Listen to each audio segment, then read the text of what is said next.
Rugby Special returns next Sunday with highlights from two top international fixtures. Returning from their disappointing tour of Australia, England field an invitation 15 against the USSR at Twickenham. And the Barbarians round up their centenary season by taking on Scotland at Murrayfield. Highlights in Rugby Special next Sunday at 5:15 on 2.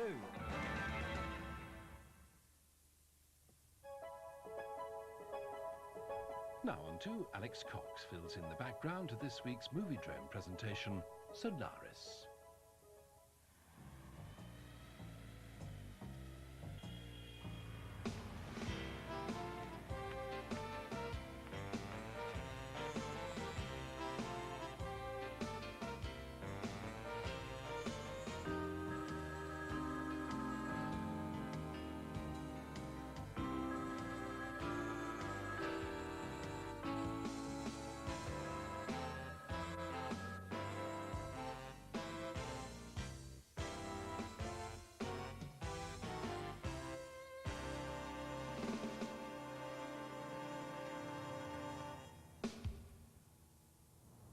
Solaris is a Russian science fiction film directed by Andrei Tarkovsky in 1972. It's based on a novel by Stanislaw Lem, who was at that time the Soviet Union's principal science fiction writer.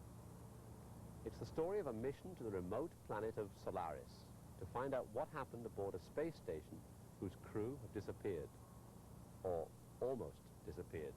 But there are a couple left. Snout, the cybernetics expert who has turned to drink, and the biologist, Dr. Sartorius.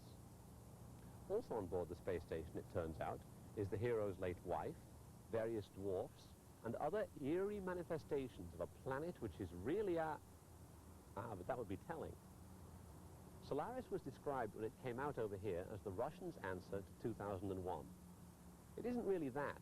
There isn't much technology in it, save for a good scene where two characters get trapped in a rocket launch tube and a long, weird driving sequence on the motorways of Tokyo. In a lot of ways, it's closer to The Shining, another Kubrick film.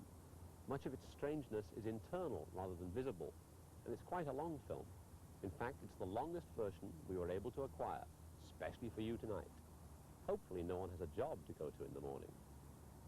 Although Solaris is long, it's actually one of the shortest of Tarkovsky's films. According to the Monthly Film Bulletin, Tarkovsky was a specifically Ukrainian artist, owing little to the mainstream of Soviet culture. I'm afraid I'm unable to elaborate. I'm ashamed to say I know nothing at all about Russian or Soviet culture, which is disgraceful. This is the first Soviet film we've shown on Moviedrome. Not every country shares our institutional ignorance about the Soviet Union. In Mexico and Cuba, they're quite knowledgeable about Soviet cinema. And one of the most popular films ever screened in Nicaragua was a Russian movie called Come and See, a story about the Russian resistance fighting Nazi soldiers during World War II. Come and See is a great war movie, and you should make a point of seeing it if you get the chance. I'm not saying that by watching Solaris on TV tonight, you're going to make an immense international leap in understanding, but who knows? Maybe it'll inspire you to see Andrei Rublev or Ivan the Terrible. And if you make it to the end of Solaris, you'll be rewarded with an ending which, on a conceptual level, is a better ending than 2001's. See what you think. Do svidaniya.